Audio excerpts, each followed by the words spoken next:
Welcome everyone to the talk, how to teach your children to become brilliant learners, how to be a brilliant learner. And I have Emma Kirk here with me. And Emma is a primary school teacher and is also a Relaxed Kids coach and Relaxed Kids trainer. And Emma has been a coach for 10 years, so really has mastered the art of relaxation now. And she is passionate about children learning these skills, enabling them to self-regulate, be more self-aware and be self-compassionate. So welcome, Emma. The first Hi question I there. have for you is, how have you used these techniques to help your own children, because you've got 3 now, be brilliant learners, or even before that, just self-regulate? Yeah, so my 3 children are, all of them are primary school age. My eldest is just about to start high school. So for us, using things like Relaxed Kids at home is so crucial just now, and always has been.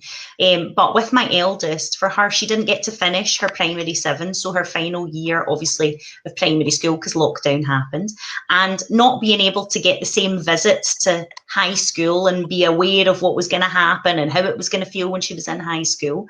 So we really had to work on getting through the anxieties about that, and using some of the 7 steps and the strategies from Relaxed Kids has been really helpful for her, using the positive affirmations and the positive self-talk, and her understanding that she can be resilient and that she can help to think in a more positive light if she's feeling worried about something. Then if she is feeling really worried about it, using her breathing exercises to try and bring herself right back down, and just being more aware of her emotions. We've really worked on that using Relaxed Kids, and it's helped her so much to feel like she is actually now ready for this next big step. But we have always used it at home as kind of part of our daily routine. It just fits so beautifully into your whole day as a family. So before we go out the door to school in the morning, we make sure that we're trying to do some laughter, having some fun with each other to feel good in the morning, so we're not going into school stressed, making sure that we are aware of strategies that we can use when we get to school if anything begins to change in terms of how we're feeling, making sure that we're able to get to sleep at night time in a lovely kind of blissful way, using the meditation stories before bed and a little bit of massage. So it's very much been part and parcel of our family routine for a long time now, and I could never not have it embedded into family life. Amazing.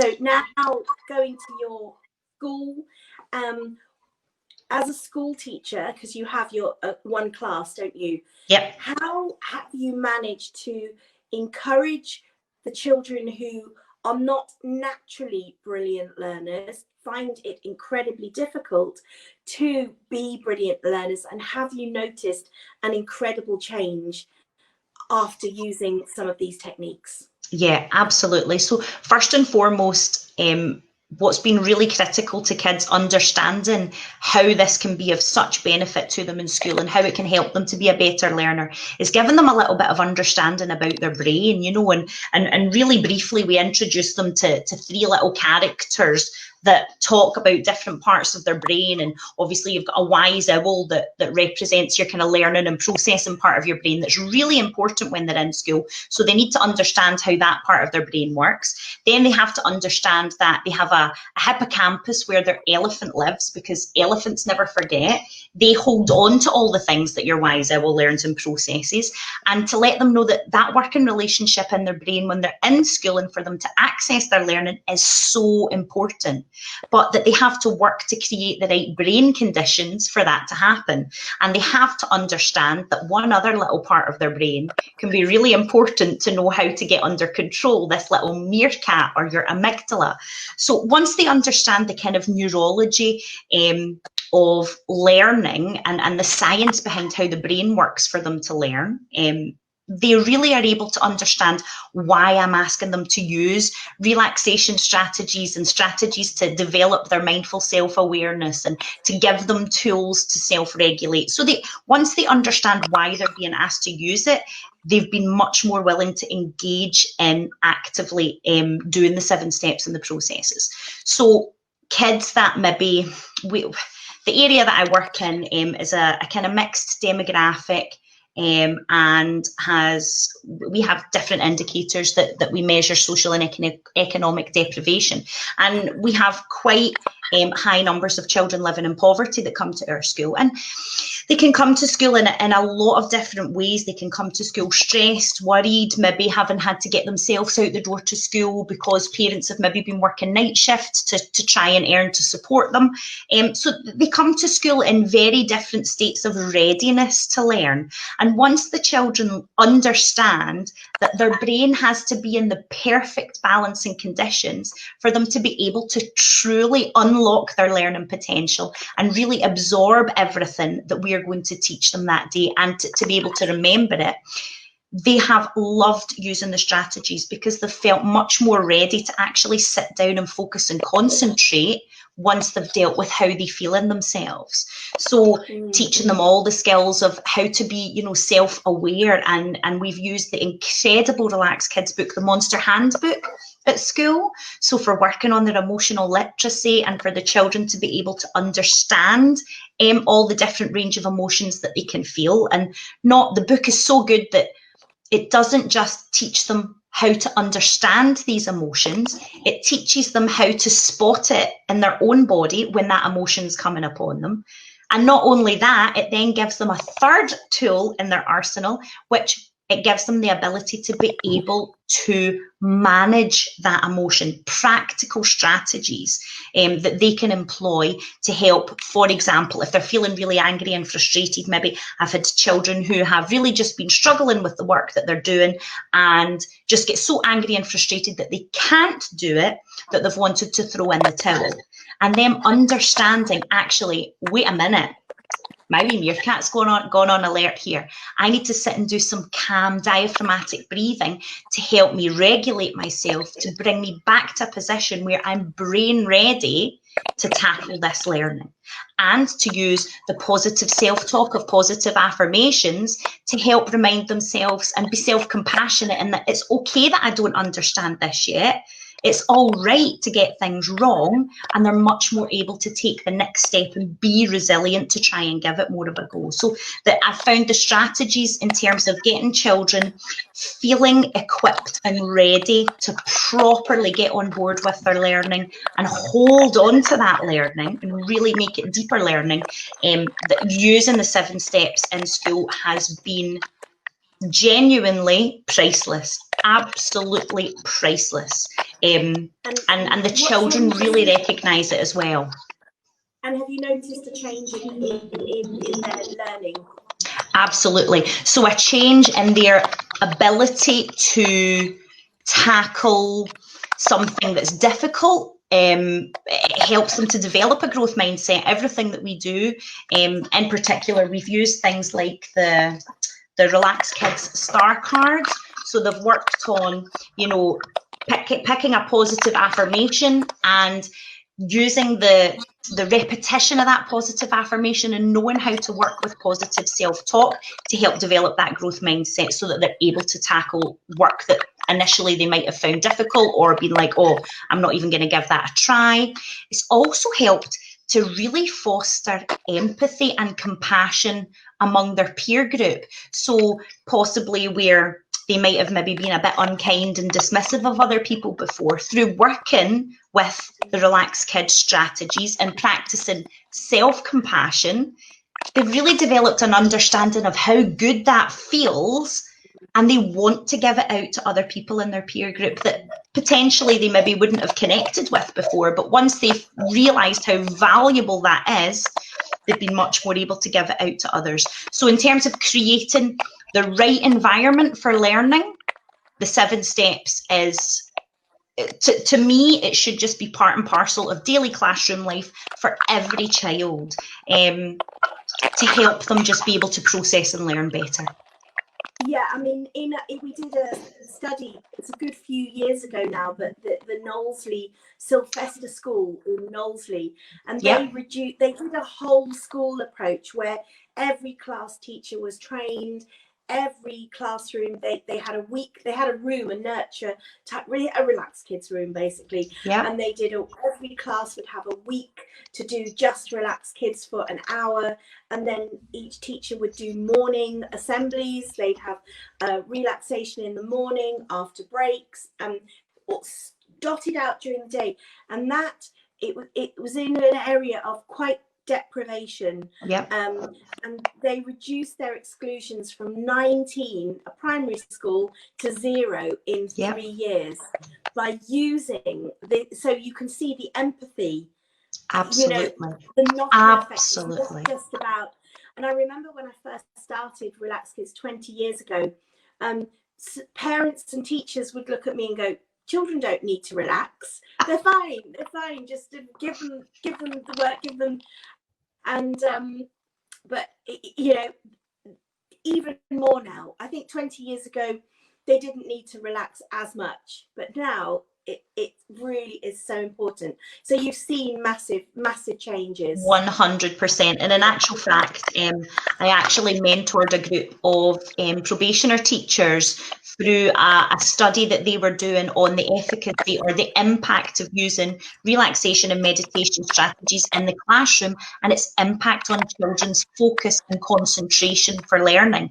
And they were questioning the children on a daily basis. The children were self-assessing and they were peer assessing to determine how much of an impact it had on their ability to concentrate and learn. And the results were astounding. The children were saying, yes, we need this, we want this. And they recognised, and this was primary and secondary pupils, they recognised how much of a positive impact it had on their ability to learn. So, and you think from us teachers, we're like, oh man, not another thing to have to squeeze into the school day. And we've just got so much that we need to cover and so much that we need to do. But now more than ever, when we go back and learning in the school environment is going to look and feel a little bit different, now more than ever, it's so important that we dedicate little bits of time during the school day to this for children, because they will literally be much more able to be more highly productive and more successful in their learning. They'll feel more confident with being able to contribute and share ideas with each other as well. It's just a whole package of benefits that really should be a part of every single child's learning experience. So what can parents do? So we like, I know in Scotland now, you're in the summer holiday, you'll be going back in what, 4 weeks now? We go back the second week in August, yeah. Wow, soon. You said you had your holiday. Wow. Yeah.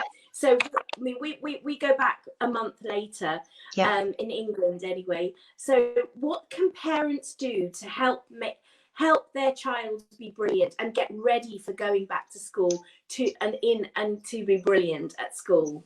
Absolutely. So for as a parent as well, first and foremost, I would say giving children the understanding of how their brains work, okay, and letting them know that yes, they might have situations where things feel a little bit out of control and that things feel a little bit uncomfortable emotionally, but that they have the ability and that they can build up the tools to be able to handle and tackle any of that when they're not at home and when they're in school.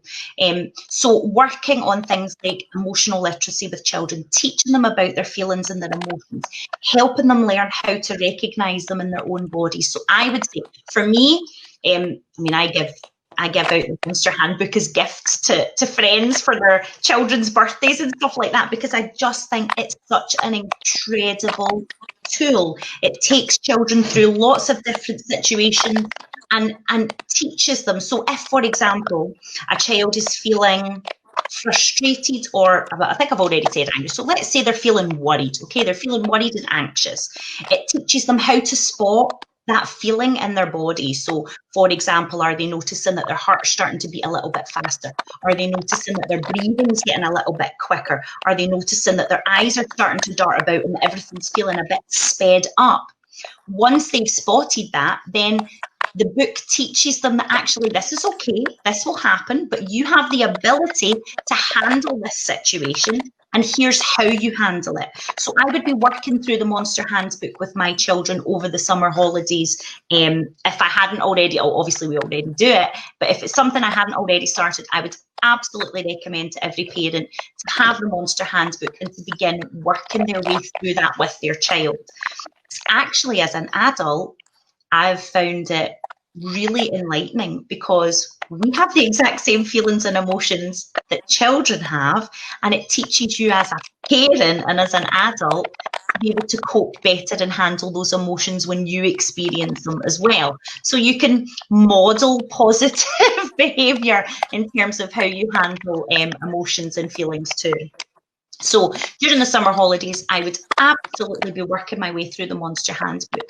One other thing that I would really recommend is starting to focus on positive self-talk as a family. And I think certainly as adults and women as well, we are really not very good at accepting compliments. So training ourselves, and we don't want that for our children. We want our children to be able to celebrate their own positive qualities and attributes. So beginning to work on that with our children, using, for example, the Relax Kids star cards. And you can just, as a family, pick a different one of these every morning, talk about the positive affirmation on it. There's a little message on the back for you that helps you understand that positive quality and attribute. And as a family, just focusing on, okay, so this one, for example, I am a bright star. Today I will be cheerful. What can we do today, guys, to show that we're being cheerful? How can we be cheerful? What does that look like? What does that mean? How do we know if somebody's cheerful? And as a family, just as you're sitting down to your cereal in the morning, talking over a positive affirmation. Then maybe before you're going to bed as a family, focus on maybe doing some massage. So my kids, my daughters in particular, love to lie down in their bed. Mummy, give me a face massage. And I've got to give them a little face massage. And then they want the magic stories on, which is your incredibly beautiful hypnotic voice, Marnette. I hear you in my house every night, lulling my children off to sleep. And they call them the magic stories, and they say that they give them beautiful dreams and help them to drift off to sleep. Now, children who've had a great restful night's sleep are going to be much more able to handle school, handle a busy day of learning, handle the stress that comes with school. So all these things, I would say, are things that you could start to work on in advance of your child going back to school, so that they do feel emotionally ready to tackle their learning. And with the affirmations that you mentioned, also there's a lovely CD, Believe and Achieve. Yes. You can have play. You can even have that. It's the Relax Kids one. You can have it playing in the background as they're sleeping, and so they're going to listening to non-stop affirmations in a meditative way, Absolutely. which really is going to go into their subconscious, which is really lovely. So that CD I actually use in school. So if I'm kind of preparing my children for, an important piece of work or something, for example, when we have to do some sort of standardized tests, to ensure that the children know that they can achieve anything, we have that CD playing in the background as we're preparing to get ready for any kind of big piece of work like that. Well, that was my next question, actually. What can school do to support learners? Yeah, absolutely. So first and foremost, it's really important to remember that pretty much every single teacher that got into the job of teaching got into it because they really truly care about children and they want to make a positive difference to their children's lives. So I would encourage parents to not worry that when their children are going to school, the teachers want to create the very best environment for the child to be able to learn and to be as successful as possible.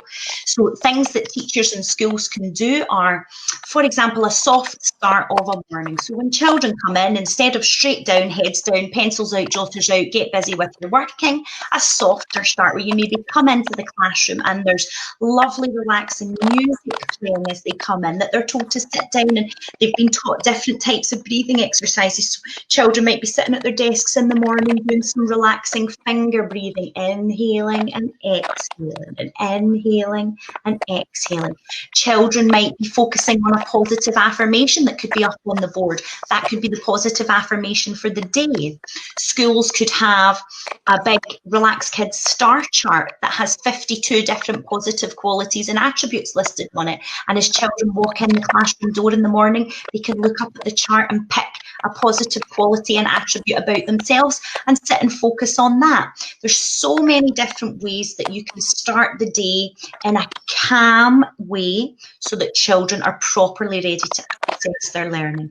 But I would say utilising breathing exercises, doing some yoga together as a class, practicing some self-massage, peer massage. I know when we go back to school just now, might be a little bit difficult, but there's so many things. You could sit and give yourself a hand massage, give yourself a face massage, a head massage. So many different activities that can help to start the day in a calm way. And what about adults? What can adults do to help? Because there is. It's not just about the children. They're going to be feeding off from us. So Yes. What can parents do to help relax themselves, to help relax their children, who will then go on to be brilliant learners? Absolutely. So everything that we've spoke about so far today, and obviously all the Relax Kids 7 steps and strategies, the Relax Kids 7 steps fundamentally are strategies to calm and soothe your meerkat. Okay, now your child has a meerkat, you have a meerkat, Marnetta has a meerkat, I have a meerkat. Every single person's brain is structured in the same way. So the strategies that we are advocating the children to use are the exact same strategies that we as adults should be using. It's not just about talking the talk, it's about walking the walk and modeling what you're looking for in your child. So if I want my child to be able to know how to handle their anger or their aggression, and that I want them to be able to stop, count to 10, maybe stamp their feet out, do some breathing, and then be ready to calm down and not be angry, I need to make sure that I'm working on doing that for myself too. And if I feel like I'm getting angry, stop, count to 10, stomp my feet, do some breathing exercises. Exact same strategies that I would be expecting my child to employ are strategies that I should be employing as well. So if you embark on a Relax Kids journey with your family, it's not just benefiting your children, it's truly benefiting every single person in your family unit that's using the strategies, because our brains all work in the same way. We all need to be able to manage our emotions in the same way, making sure that we're not overtired, making sure that we're not overstimulated, making sure that we're not sitting up all night anxiously flicking through news feeds or anything social media on our phone. Taking time out for self-care. One of my favourite things to do is to lie in the bath with my candles on, the lights off, having some mummy time to myself with lovely relaxing music playing in the background, or You're Beautiful. One of my favourite tracks, of meditation tracks from Relax Kids, is Warm Bath on the Quiet Spaces CD, and I like to lie in my own warm bath and listen to that track too, because it is just being mindfully self-aware. And so many adults have jumped onto the bandwagon of wanting to be mindful and wanting to practice relaxation. And Relax Kids, although it says kids in it, it's not just for kids. That word relax is a one-size-fits-all. It's applicable for everybody. So walk the walk, don't just talk the talk, and engage in the strategies as well with your child, and you will feel the same positive benefits.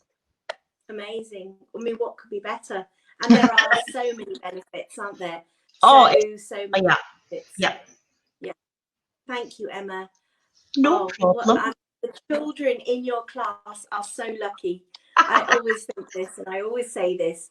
They must just love your coming to class, because it's just so positive and relaxing and engaging, and so they're really able to engage when they feel good about themselves. So thank you, Emma. Definitely. Do you know one of the other incredible, just from a learning benefit, so your meditation on all your CDs. The children in our school are so familiar with them all. They hear them all the time. They love them.